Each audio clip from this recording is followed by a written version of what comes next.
নমস্কাৰ এই মুহূৰ্তত আহি পৰিছে ৰাতিপুৱাৰ কেইবাটাও বিগ ব্ৰেকিং নিউজ। আজি হৈছে 14 মে।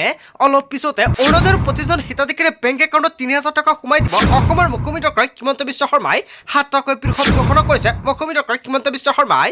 আত্মসহায়ক প্ৰতিজন মহিলাৰ বেংক একাউণ্টত ২৫,০০০ টকা সোমাব। যদি আপুনি ১০,০০০ টকাৰ চেক পাইছে তেন্তে ভাল খবৰ দিছে মুখ্যমন্ত্ৰীগৰাকীয়ে। কেৱল এয়াই নহয়, ৰেচন কাৰ্ড থাকিলে জনতাই লাভ কৰিব ৪টা নতুন সামগ্ৰী। ৰেচন কাৰ্ড থাকিলে বেংক একাউণ্টত টকাও লাভ কৰিব। যদি আপুনি চৰকাৰী কৰৰ বাবে চিয়ৰিং কৰিছে, চৰকাৰী কৰৰ প্ৰথম কিছু টকা ৰিলিজ কৰা হ'ব আপোনালোকৰ বেংক একাউণ্টত। দেশৰ কোটি কোটি কৃষকৰ বাবে ভাল খবৰ দিলে অসমৰ মুখ্যমন্ত্ৰী ডক্টৰ হিমন্ত বিশ্ব শৰ্মাই কেবিনেট বৈঠকৰ অন্তত ভাল খবৰ দিছে সকলোৰে বাবে। লগতে কেইবাটাও ৰাজনৈতিক খবৰৰ লগতে অৰাজনৈতিক খবৰ যুগুত কৰা হৈছে। আজিৰ দিনটোত গোটেই অসম তথা ভাৰতৰ বিভিন্ন প্ৰান্তৰ পৰা যুগুত হৈছে কেইবাটাও ডাঙৰ খবৰ। এনেবোৰ খবৰ নিতৌ পাই থাকিবলৈ চেনেলটি ছাবস্ক্ৰাইব কৰি ভিডিঅ'ত এটা লাইক কৰিবলৈ নাপাহৰিব। আজিৰ আমাৰ প্ৰথম খুবেই গুৰুত্বপূৰ্ণ খবৰ হৈছে অসমবাসীৰ বাবে এটা ডাঙৰ খবৰ। চৰকাৰী পকীঘৰৰ পৰা আৰম্ভ কৰি মহিলা সবলীকৰণলৈ মুখ্যমন্ত্ৰী ডক্টৰ হিমন্ত বিশ্ব শৰ্মাৰ ৭ টাকৈ ডাঙৰ ঘোষণা। কেবিনেট বৈঠকৰ অন্তত মুখ্যমন্ত্ৰী ডক্টৰ হিমন্ত বিশ্ব শৰ্মাই কেইবাটাও বৃহৎ ঘোষণা কৰিছে। এটা এটা কৰি সকলো আঁচনি টকা সোমাই দিব বেংক একাউণ্টত। ৰাজ্যৰ লাখ লাখ দৰিদ্ৰ পৰিয়ালৰ বাবে ভাল খবৰ দিছে। যদি আপুনি এজন দৰিদ্ৰ তেনে ক্ষেত্ৰত আপোনাৰ বাবে আহি গ'ল ভাল খবৰ। নতুনকৈ ১৫ লাখ লোকে লাভ কৰিব চৰকাৰী পকীঘৰ। যদি আপোনাৰ ঘৰত পকীঘৰ নাই তেনে ক্ষেত্ৰত আপুনি লাভ কৰিব চৰকাৰী ঘৰ। আপুনি চৰকাৰী ঘৰৰ বাবে জিঅ' টেকিং কৰিছেনে? প্ৰথমটো কেবিনেটতে অসমৰ মুখ্যমন্ত্ৰী ডক্টৰ হিমন্ত বিশ্ব শৰ্মাই চৰকাৰী ঘৰক লৈ দিছে এটা ভাল খবৰ। যিসকল হিতাধিকাৰী চৰকাৰী ঘৰ নাই, নতুনকৈ সেইসকল হিতাধিকাৰী লাভ কৰিব চৰকাৰী ঘৰ। আৰু চৰকাৰী ঘৰ আবেদনৰ বাবে কেইবাবিধ নথিপত্ৰ সাজু কৰিব লাগিব। আপুনি কি নথিপত্ৰ লাগিব নেক্সট ভিডিঅ'ত জনাই দিম। বেদখলকাৰীৰ কবলত থকা প্ৰতি বিঘা ভূমিত চলিব উচ্ছেদ অভিযান। ৰাজ্যত ভয়ংকৰভাৱে উচ্ছেদ অভিযান চলোৱা হ'ব। জিলাই জিলাই সাজু কৰিছে তালিকা অনুযায়ী প্ৰতিখন গাঁৱে গাঁৱে চলিব উচ্ছেদ। যদি আপুনি চৰকাৰী মাটিত বসবাস কৰি আছে তেনে ক্ষেত্ৰত আজি আপুনি সাৱধান হওক। শীঘ্ৰে ৫ লাখ বিঘা ভূমি কৰা হ'ব বেদখলমুক্ত। এটা এটাকৈ বাংলাদেশী চিনাক্ত কৰি কৰা হ'ব বিতৰণ। চাহ শ্ৰমিকৰ মজুৰি ৫০০ টকালৈ বৃদ্ধি কৰা হ'ব। চাহ শ্ৰমিকৰ বাবু ভাল খবৰ দিছে কেবিনেট বৈঠকত অসমৰ মুখ্যমন্ত্ৰী ডক্টৰ হিমন্ত বিশ্ব শৰ্মাই। কৃষকসকলৰ বাবু চিন্তাৰ নতুন চৰকাৰ হয় এটা বিগ ব্ৰেকিং নিউজ আহি পৰিছে। কৃষকসকলৰ বাবু নতুন চৰকাৰে নতুনকৈ চিন্তা চৰ্চা কৰিছে। যদি আপুনি এজন প্ৰকৃত কৃষক তেন্তে ভাল খবৰ। দেশৰ কোটি কোটি কৃষকৰ একাউণ্টত PM কিষাণৰ 23 কিস্তি টকা কেতিয়া ৰিলিজ কৰা হ'ব কৃষকসকলে ৱেইট কৰি আছে। অৱশেষত কৃষকসকলৰ বাবে ভাল খবৰ আহি পৰিছে। অতি শীঘ্ৰে PM কিষাণৰ 23 কিস্তি টকা ৰিলিজ কৰা হ'ব। কেতিয়া ৰিলিজ কৰা হ'ব, লগতে PM কিষাণৰ টকা বৃদ্ধি কৰা হ'ব। 23 কিস্তি আপোনাৰ একাউণ্টত অধিক আপুনি লাভ কৰিব পাৰে। ৬,০০০ টকাৰ পৰিৱৰ্তে ১১,০০০ টকা সোমাব পাৰে কৃষকৰ একাউণ্টত। নাৰীৰ সবলীকৰণক লৈও কাম কৰিব নতুন চৰকাৰে। মহিলা উদ্যমিতা অৰুণোদয় আঁচনিৰ ধনক লৈ ডাঙৰ খবৰ দিছে মুখ্যমন্ত্ৰী ডক্টৰ হিমন্ত বিশ্ব শৰ্মাই। মহিলা উদ্যমিতা আঁচনি একাউণ্টত ২৫,০০০ টকা সোমাই দিব। যদি আপুনি আত্মসহায়ক ১০,০০০ টকাৰ চেক পাইছে তেনে ক্ষেত্ৰত আপুনি ৩টা গুৰুত্বপূৰ্ণ কাম কৰিব লাগিব। আপুনি কি ৩টা কাম কৰিব লাগিব নেক্সট ভিডিঅ'ত জনাই দিম। লগতে অৰুণোদয় আঁচনিৰ টকা ৩,০০০ টকা সোমাই দিব। ১,২৫০ টকাৰ পৰা ৩,০০০ টকালৈ বৃদ্ধি কৰা হ'ব। কেবিনেট বৈঠকৰ অন্তত মুখ্যমন্ত্ৰী ডক্টৰ হিমন্ত বিশ্ব শৰ্মাই কৰিছে বৃহৎ ঘোষণা। ২ এদিনৰ ভিতৰতে আপোনালোকৰ বেংক একাউণ্টত ৩,০০০ টকা সোমাই যাব। যদি আপোনাৰ নাম অৰুণোদয়ৰ তালিকাত অন্তৰ্ভুক্ত হৈ আছে তেনে ক্ষেত্ৰত এক্টিভ কৰি ৰাখক আপোনাৰ বেংক একাউণ্টত।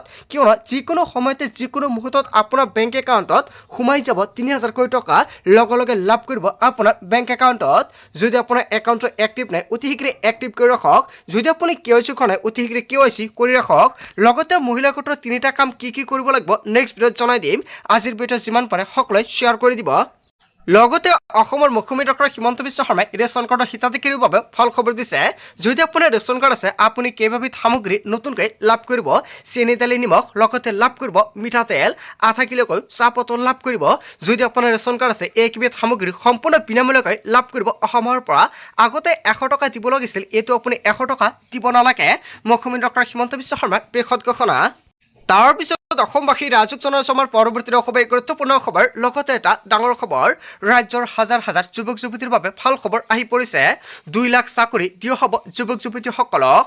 ২ লাখ চাকৰি দিবলৈ গঠন কৰা হ'ব টাস্ক ফ'ৰ্চ। অসমৰ মুখ্যমন্ত্ৰী ডক্টৰ হিমন্ত বিশ্ব শৰ্মাই কেইবাটাও ভাল খবৰ দিছে।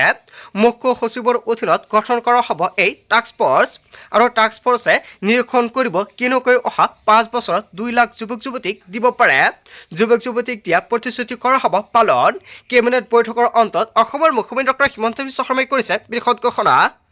তাৰ পিছত অসমবাসী ৰাইজক জনাইছোঁ আমাৰ পৰৱৰ্তী খুবেই গুৰুত্বপূৰ্ণ খবৰ লগতে এটা ডাঙৰ খবৰ অসমত শীঘ্ৰে বলবৎ হ'ব UCC বিবাহক লৈ আহিব কঠোৰ নিয়ম 26 মেত বিধানসভাত উত্থাপন কৰা হ'ব UCC বিবাহ আৰু ৰিলেশ্যনশ্বিপ লৈ আহিব কঠোৰ নিয়ম অসমৰ মুখ্যমন্ত্ৰী ডক্টৰ হিমন্ত বিশ্ব শৰ্মাই আজি প্ৰথমটো কেবিনেটত কেইবাটাও গুৰুত্বপূৰ্ণ সিদ্ধান্ত গ্ৰহণ কৰিছে বিয়াৰ ন্যূনতম বয়স নিৰ্ধাৰণ কৰা হ'ব UCCৰ জৰিয়তে ল'ৰা ছোৱালীৰ সম্পত্তিৰ অধিকাৰৰ বিষয়ে থাকিব UCCত বহু বিবাহ ৰোধ আৰু বিবাহ বিচ্ছেদ লিভ ইন ৰিলেশ্যনৰ বিষয়ে থাকিব UCCত কেৱল ইয়াই নহয় জনজাতীয় লোকক UCCৰ আওতাৰ পৰা বাহিৰত ৰখা হ'ব ধৰ্মীয় ৰীতি নীতিত UCCৰ আওতাৰ পৰা বাহিৰ কৰি ৰখা হ'ব কেবিনেট বৈঠকৰ অন্তত অসমৰ মুখ্যমন্ত্ৰী ডক্টৰ হিমন্ত বিশ্ব শৰ্মাই কৰিলে বৃহৎ ঘোষণা তাৰ পিছত অসমবাসী ৰাইজক জনাইছোঁ আমাৰ পৰৱৰ্তী খুবেই গুৰুত্বপূৰ্ণ খবৰ লগতে এটা ডাঙৰ খবৰ শপত গ্ৰহণ কৰি মুখ্যমন্ত্ৰী ডক্টৰ হিমন্ত বিশ্ব শৰ্মাৰ একশ্যন আৰম্ভ মন্ত্ৰী বিধায়ক চৰকাৰী বিষয়ৰ বিদেশ ভ্ৰমণ বন্ধ ঘোষণা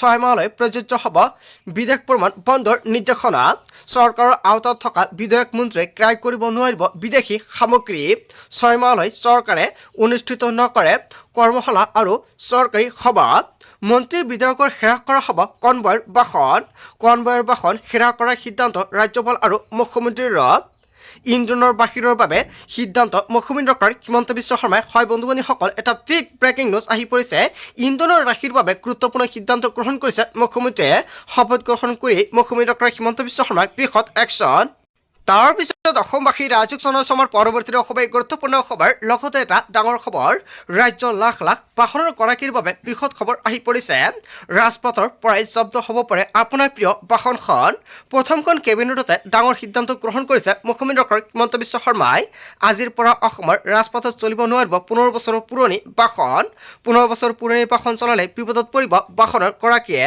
সকলো 15 বছৰ পুৰণি বাহন জব্দৰ সিদ্ধান্ত অসম কেবিনেটৰ ইন্ধনৰ ব্যৱহাৰ হ্ৰাস কৰিবলৈ ডাঙৰ সিদ্ধান্ত ল'লে হিমন্ত বিশ্ব শৰ্মাৰ কেবিনেটে মন্ত্ৰী বিধায়কৰ কনভয়ৰ হ্ৰাস পাব বাহনৰ সংখ্যা 6 মাহলৈ কোনো নতুন গাড়ী কিনাৰ সিদ্ধান্ত চৰকাৰৰ নিকিনাৰ সিদ্ধান্ত গ্ৰহণ কৰিছে চৰকাৰে ভাড়ালৈ ল'লে কেৱল ইলেক্ট্ৰনিক বাহনহে কৰা হ'ব পচন্দ ৰাজ্যৰ লাখ লাখ বাহনৰ গৰাকীলৈ ভাল খবৰ দিছে অসমৰ মুখ্যমন্ত্ৰী ডক্টৰ হিমন্ত বিশ্ব শৰ্মাই তাৰ পিছত অসমবাসী ৰাইজক জনাইছোঁ আমাৰ পৰৱৰ্তী খুবেই গুৰুত্বপূৰ্ণ খবৰ লগতে এটা ডাঙৰ খবৰ মন্দিৰ মছজিদ ক'তো বজাব নোৱাৰিব লাউড স্পীকাৰ মুখ্যমন্ত্ৰীৰ হৈ বংগত একশ্যন মোডত আৰম্ভ কৰিছে শুভেন্দু অধিকাৰীয়ে মছজিদত উচ্চ স্বৰত লাউড স্পীকাৰ বজাবলৈ নোৱাৰিব ইয়াক লৈ কেইবাটাও নতুন আইন প্ৰণয়ন কৰিব পশ্চিমবংগৰ আৰক্ষীক লাউড স্পীকাৰৰ বিৰুদ্ধে ব্যৱস্থা গ্ৰহণৰ নিৰ্দেশনা জাৰি কৰিছে ধৰ্মীয় স্থলৰ বাহিৰলৈ যাব নোৱাৰিব লাউড স্পীকাৰৰ শব্দ ৰাস্তা বন্ধ কৰি প্ৰাৰ্থনা সভা অনুষ্ঠিত কৰাত নিষেধাজ্ঞা আৰোপ কৰিছে লাউড স্পীকাৰৰ ব্যৱহাৰ বাধ্যতামূলক বুলি কোনো ধৰ্মত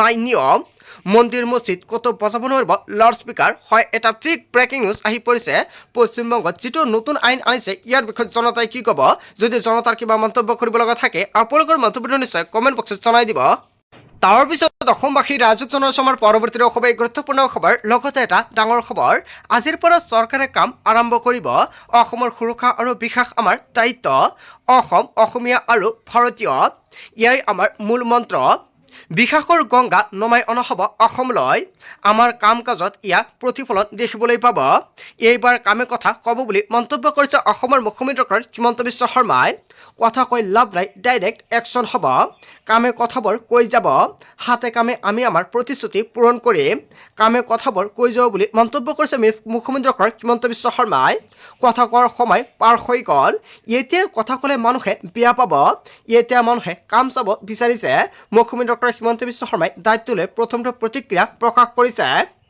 আজিৰ পৰা চৰকাৰে কাম কৰিব বুলি মুখ্যমন্ত্ৰী ডক্টৰ হিমন্ত বিশ্ব শৰ্মাই কৰিছে বৃহৎ ঘোষণা তাৰ পিছত অসমবাসী ৰাইজক জনাইছোঁ আমাৰ পৰৱৰ্তী খুবেই গুৰুত্বপূৰ্ণ খবৰ লগতে এটা ডাঙৰ খবৰ চৰকাৰী পকীঘৰ লাভ কৰিবলৈ কি কি নথিপত্ৰ সাজু কৰিব লাগিব আপুনি সম্পূৰ্ণকৈ জানি লওক নহ'লে পিছত আপুনি ভয়ংকৰ বিপদত পৰিব পাৰে চৰকাৰ গঠনৰ পূৰ্বে লাখ লাখ বিনামূলীয়া পকীঘৰ প্ৰদানৰ ঘোষণা কৰিছে মুখ্যমন্ত্ৰী ডক্টৰ হিমন্ত বিশ্ব শৰ্মাই নতুনকৈ 15 লাখ পৰিয়ালক দিয়া হ'ব চৰকাৰী পকীঘৰ পূৰ্বে 22 লাখ লোকক দিয়া হৈছিল বিনামূলীয়াকৈ চৰকাৰী ঘৰ সামাজিক মাধ্যমত ঘোষণা কৰিছে অসমৰ মুখ্যমন্ত্ৰী ডক্টৰ হিমন্ত বিশ্ব শৰ্মাই পূৰ্বে যদি পকীঘৰ লাভ কৰা নাছিল এইবাৰ কৰক আপুনি আবেদন আধাৰ কাৰ্ডৰ সহায়তে কৰিব পাৰিব KYC এখন ৰঙীন ফটো আৰু আধাৰ কাৰ্ড জমা দিয়াটো বাধ্যতামূলক চিনাক্ত কৰা হ'ব কেঁচাঘৰ থকা ৰাজ্যৰ হিতাধিকাৰী পৰিয়ালৰ সকলো সদস্যৰে থাকিব লাগিব আধাৰ কাৰ্ড হিতাধিকাৰী থাকিব লাগিব বেংক একাউণ্ট প্ৰয়োজন হ'ব MGND কাৰ্ড জব কাৰ্ডৰ লগত আধাৰ কাৰ্ড আৰু বেংক একাউণ্ট লিংক হৈ থাকিব লাগিব আৰু আপোনাৰ একাউণ্টৰ সৈতেও আধাৰ কাৰ্ড লিংক হৈ থাকিব লাগিব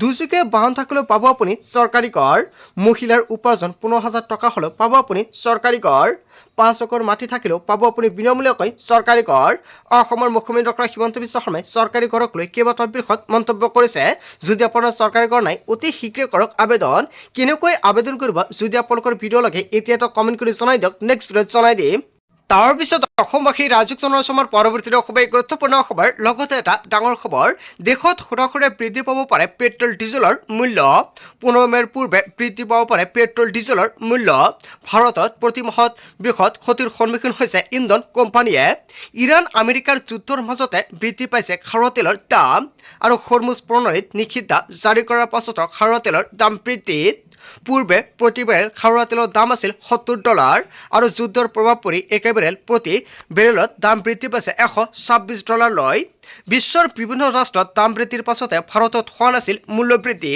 আৰু প্ৰতিদিনে প্ৰায় 1,000 কোটি টকাৰ ক্ষতিৰ সন্মুখীন পেট্ৰল ডিজেলৰ কোম্পানী আৰু এই কাৰণতে এসপ্তাহৰ ভিতৰতে বৃদ্ধি পাব পাৰে পেট্ৰল ডিজেলৰ মূল্য সূত্ৰ অনুসৰি 15 মেৰ পূৰ্বে সলনি হ'ব পাৰে পেট্ৰল ডিজেলৰ মূল্য ইন্ধন কোম্পানীয়ে প্ৰতি মাহে 30,000 কোটি টকা ক্ষতিৰ সন্মুখীনৰ তথ্য প্ৰকাশ কৰিছে দেশত সৰাসৰি বৃদ্ধি পাব পাৰে পেট্ৰল ডিজেলৰ মূল্য এটা বিগ ব্ৰেকিং নিউজ আহি পৰিছে বন্ধু বান্ধৱীসকল গোটেই অসম তথা ভাৰতৰ বিভিন্ন প্ৰান্তৰ পৰা যুগত হৈছে কেইবাটাও ডাঙৰ খবৰ এনেবোৰ খবৰ নিতৌ পাই থাকিবলৈ চেনেলটি ছাবস্ক্ৰাইব কৰি ভিডিঅ'ৰ এটা লাইক কৰিবলৈ নাপাহৰিব so thank you for watching full video